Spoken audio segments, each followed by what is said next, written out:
Hey everybody, I'm Jim Adkins. Hey, what's up? This is Zach Lynn from Jimmy World, and you You just just heard. heard. Welcome into another episode of You Heard, where we feature celebrities, athletes, and influencers as they talk about their NFL fandom. Today, we've got Jimmy Eat World joining us. Super excited to have the lead singer, Jim Adkins, and drummer, Zach Lind, with us today, as they're going to help us preview the Week 1 game against the Arizona Cardinals. We see you're repping the Arizona Cardinals hat, Zach, which I absolutely love that you're showing your fandom already. I've got to ask you both, when did you start cheering for the Cardinals? I know you guys formed in 1993 out of Mesa, Arizona. Was that where it formed, Zach? Well, when we had formed, I think at that point, the Cardinals were pretty young. They just had moved from St. Louis. Uh, so it's sort of strange when you grow up as a little kid and you don't have a team, and then just a team shows up. At least for me, it wasn't like immediate. Like I wasn't just like on the bandwagon right away. I was more of like a baseball kid. I like baseball was my favorite sport. But for me, what started my fandom was when Jake Plummer got drafted by the Cardinals because I'm a big ASU fan. So that immediately like the local kid, and from the college in town here playing for our team, it sort of ignited my interest. So from then on, my wife and I and our family have been big fans. That's awesome. And then, Jim, how about you? When did you start to cheer for the Arizona Cardinals? I remember going to a game at the inaugural season when they played at ASU, but I mean, yeah, we didn't have a pro NFL team, so like college sports were kind of like the big thing. Like Zach, like the ASU has a big rivalry with U of A. Like a lot of states do have like the inter university rivalries. Mhm. So that was kind of like the biggest thing for me. But yeah, it probably wasn't until a little bit later on, like definitely like a handful of seasons that I started like kind of giving it a shot. Yeah, a team who doesn't have the richest history, while they have formed their own version of history. Zach, how interesting is it to begin cheering for a team that's kind of new, moves to Arizona, and you're like, hey, why not? We'll be NFL fans now.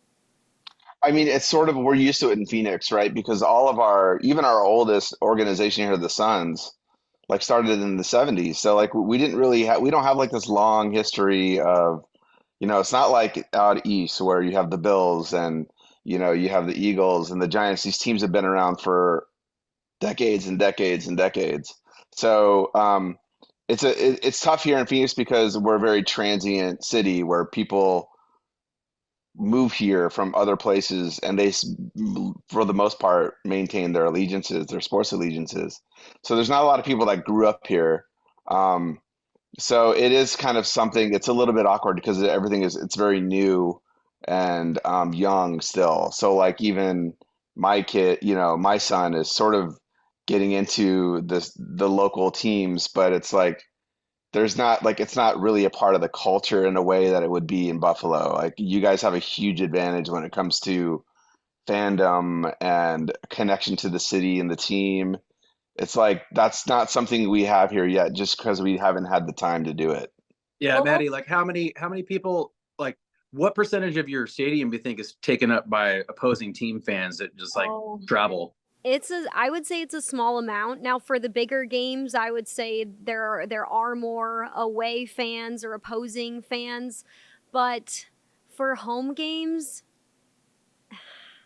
usually it's just such a big population of Bills Mafia fans because Bills fans will even buy up like the opponent's fans ticket allotment if there's availability for them to do so. And there's just so many fans in our stadium at least who have season tickets and have had season tickets for 20 plus years. So when you come for a home game, it is red and blue throughout the entire stadium. And then the thing about our fan base is they travel like crazy too. So we have even played games on the road where you look into the stands and it feels like it's a 50-50 split between the other home team and Bills fans who are the opposing team's fans. So it's always fun to see.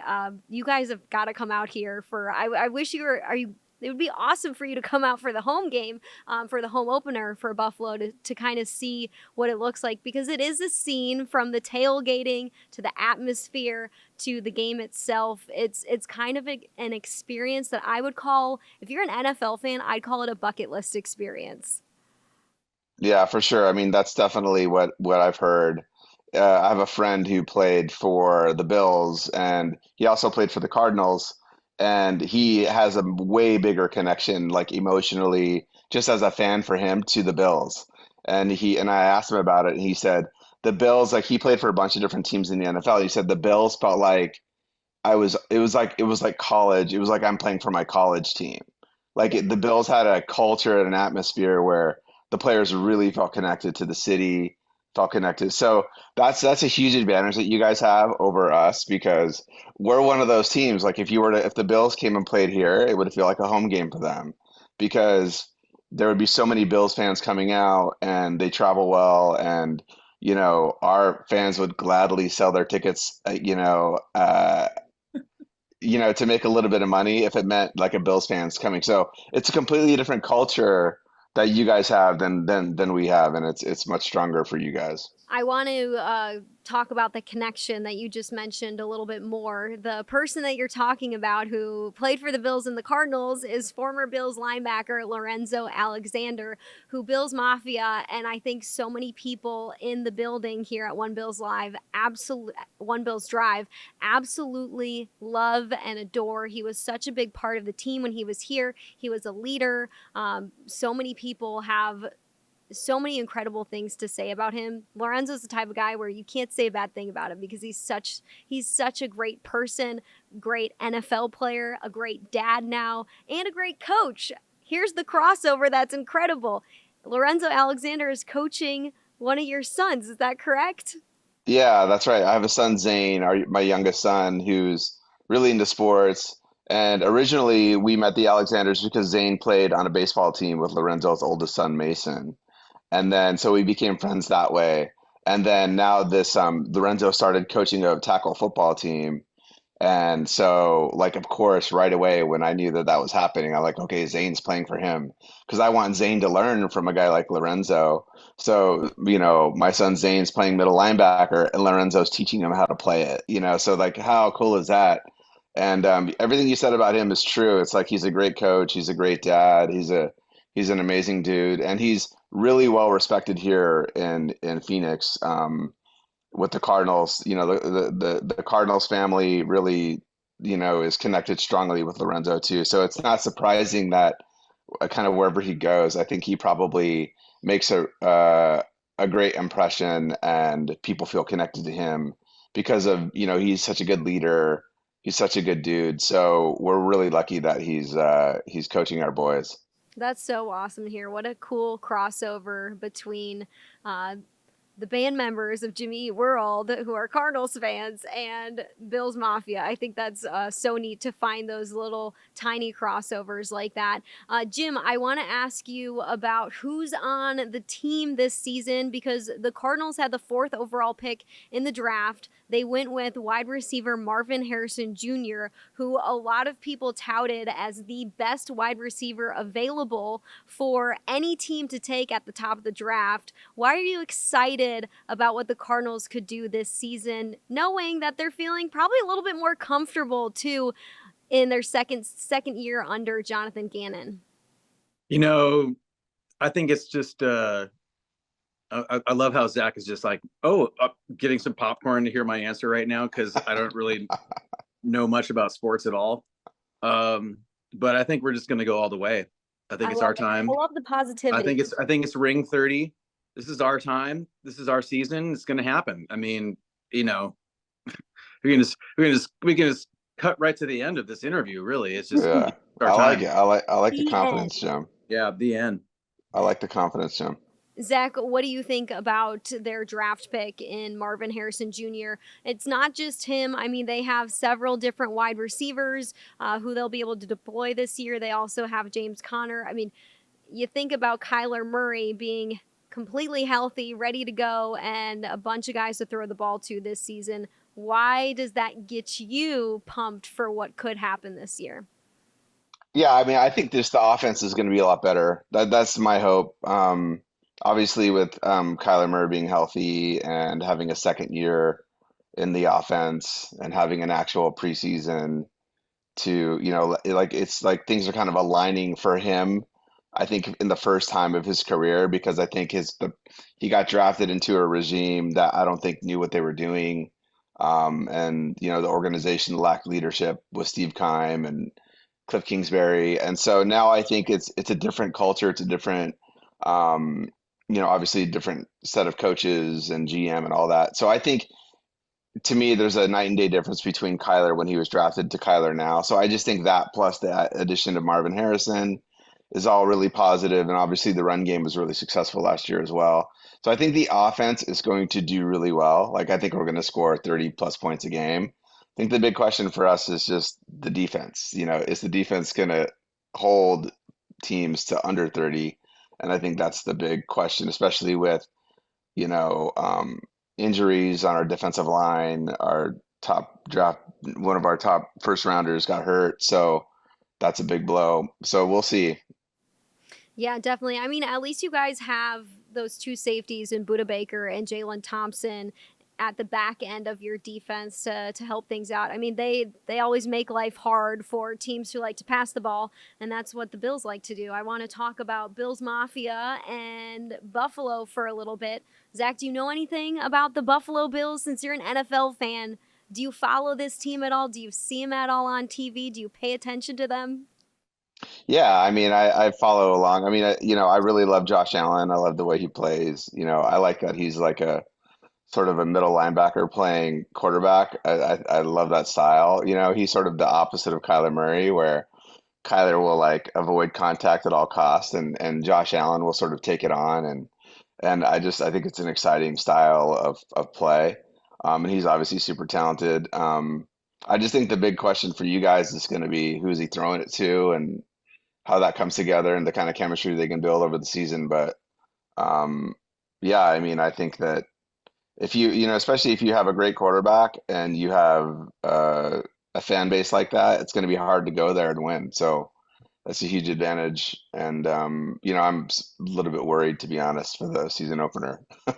Well, we can't wait for the season opener. I'm happy it's at home because we have the advantage of Bills Mafia on our side, and it'll get loud when Kyler's on the field along with his offense. So I'm excited to see all that. But I also want to jump into why we have you guys here. Of course, you're Cardinals fans, but you also are band members of the rock band Jimmy Eat World, which was formed in '93. And since then, you guys have done so much work, 10 studio albums, and you've had albums and singles that have topped the charts. So one of those songs is The Middle. I think a lot of us have heard of it, know it, get it stuck in our heads still today, like I do. It reached #5 on Billboard Hot 100, and the album Bleed American was certified platinum. I want to ask you about that song.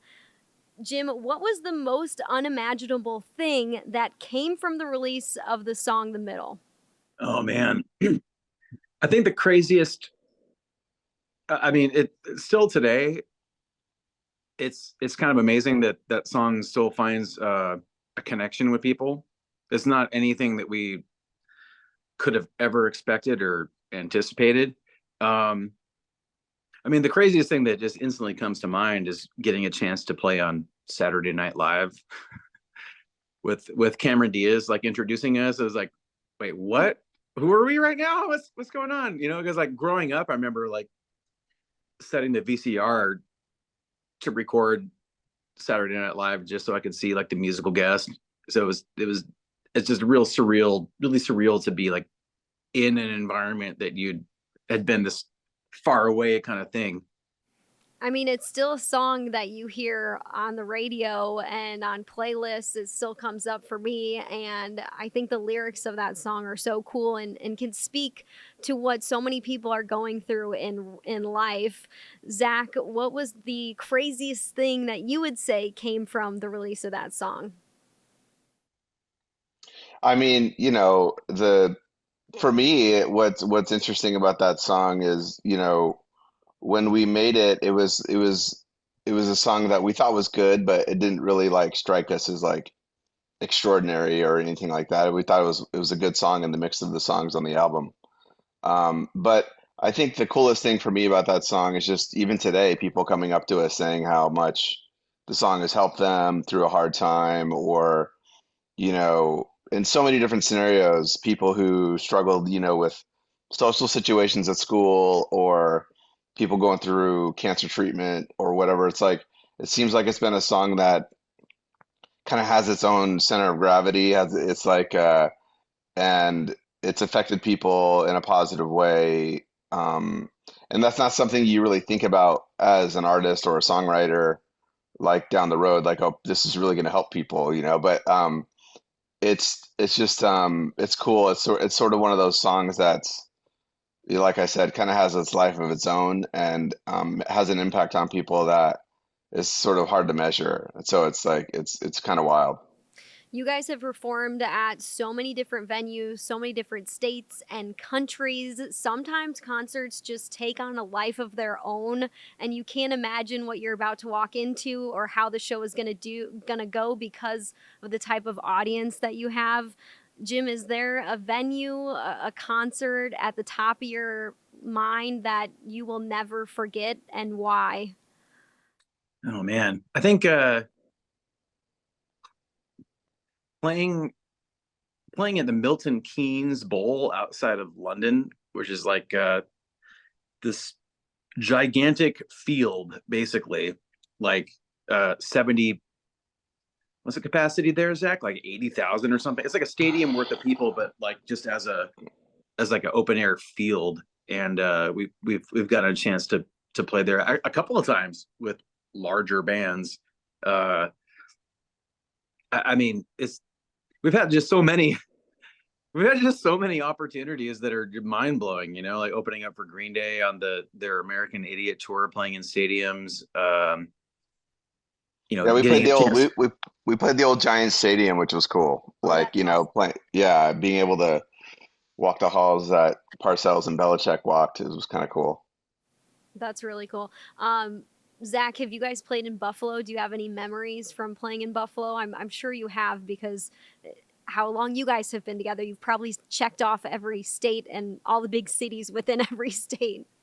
Yeah, we've had a lot of really good shows in Buffalo. The most recent, we played with Manchester Orchestra, Awesome. in an outdoor venue. I think it was Like kind of Outer Bank downtown. or something, like Yeah, Outer Outer Harbor, I Banks, think. Outer Outer Harbor. Harbor, yeah. Yeah.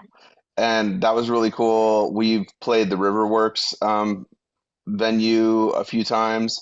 There's one place, I don't remember the name of the venue, but there's one place where I think sort of spur of the moment, we ended up deciding just to play the album Bleed American, like, all the way through from beginning to end, like as a surprise to the Buffalo fans. I don't remember the name of that place, but it was a little bit smaller, but that was kind of a cool moment because I think that's the first time we'd done that. And so, yeah, we've had a lot of really good times in Buffalo, eating wings and playing shows. That's pretty neat.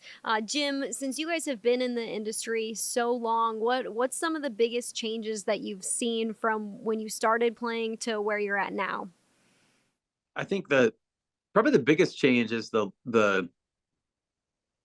barrier to entry is about zero. I mean, when we started, it was really, really expensive to make records, and it was difficult to get your records to people that might hear them, or to even like uh, let them know that you exist. And now you can record and be your own worldwide distributor from your phone. It's like that's a it's quite a change. It's That's never so been a true. better time to be a music fan, that's for sure. That's how we kind of think about things in the sports world too. You know, in terms of covering a sport, anybody can turn on their phone, record themselves, and put it out on the internet too. Now, I know it takes a lot more skill to sing and be talented at what you do, but similarity in, anybody can record themselves on their phone and kind of broadcast it to the world. So yeah, I mean, anybody can do it, but that doesn't necessarily mean I want to listen to all of them. Well, I got to ask you guys, what's up next? Zach, what is up next for Jimmy Eat World? We're sort of doing we have a kind of smattering of tour dates over the rest of the year. It's not like any real solid long tours that we're doing. It's more just kind of dates here and there, or shorter runs. And then we're also, continuing to work on new music, and we always try to, keep up with that and write new songs. That's something that's really important to us. So it's kind of balancing both those things, is what's sort of next for us. New music. Jim, do you care to tease anything that you guys have been working on for fans to expect in the future? Yeah, we've been working on a jingle for the Bills, actually. Go Buffalo! Yes. Do it again. Yeah. Do it again. Go Buffalo! Woo! Wow, that's going to top the charts. Yeah, we need to workshop it a little bit better, but I mean, we can't release it though until after the game this weekend. We can't give you guys any ammo. No, can't give us anything. Well, to finish off today, we finish off like this with all of our guests. Zach, I'll start with you. Give me your hottest Cardinals take for this season. Oh man, I guess my hot take would be Kyler Murray is going to be in the running for MVP. That's piping hot. That's a good one. Why? I'm not sure if I actually believe that, but I do think that's a pretty hot take. But what I would say is I think he's going to surprise people. I think people have forgotten about him a little bit. And so I just think he's due for a really, really good season as long as he stays healthy. And I just think there's going to be big things coming from him this year, just because I think things are aligned for him in a way that he hasn't had yet in his career. So I'm looking forward to seeing that. And if they're going to be any good, if they're going to make the playoffs, they're going to need him to be that good. That is so true. All right, Jim, what's your hottest take for the Cardinals this season? Like I said, just all the way. It's our time. Super Bowl is a hot take. Super Bowl, yeah. Super Bowl or bust. Well, I mean, like if my hot take is true, yours is probably true too. So hey, that's true. Like if we go to the Super Bowl, Kyler Murray is probably going to have to play so good because our defense is not going to be great. So he's going to have to be scoring like 40 points a game. And so, yeah, he should be MVP. So, we're all on the same page here. Two pretty hot takes. Well, it's going to be so interesting to see what Marvin Harrison Jr. looks like in his first game as an NFL player. I think us Bills fans are even excited about that. I'm really excited to see how they use him on offense because he was the 4th overall pick. They're going to use him in a lot of different ways, and just watching what he did in college at Ohio State was insane. Back-to-back 14 receiving touchdown seasons there the last 2 years. So I'm really looking forward to seeing that. Best of luck this week, guys. Yeah, we're gonna need it, I think. But thanks for having us on, and hopefully it'll be hopefully to be at least a good game, an entertaining game where the teams are battling and keep it close to the end. Yeah, I'm fine with that. I'm fine for a good old hard fought game in week 1. I'm all good with that. Thank you so much, Jim and Zach, lead singer and drummer from the rock band Jimmy Eat World, for taking the time out of your day to talk to us Bills fans and educate us about the Arizona Cardinals and just life as a member of a band that's known far and wide by everyone. Thanks, guys. Yeah, thanks a lot for having us. Take care.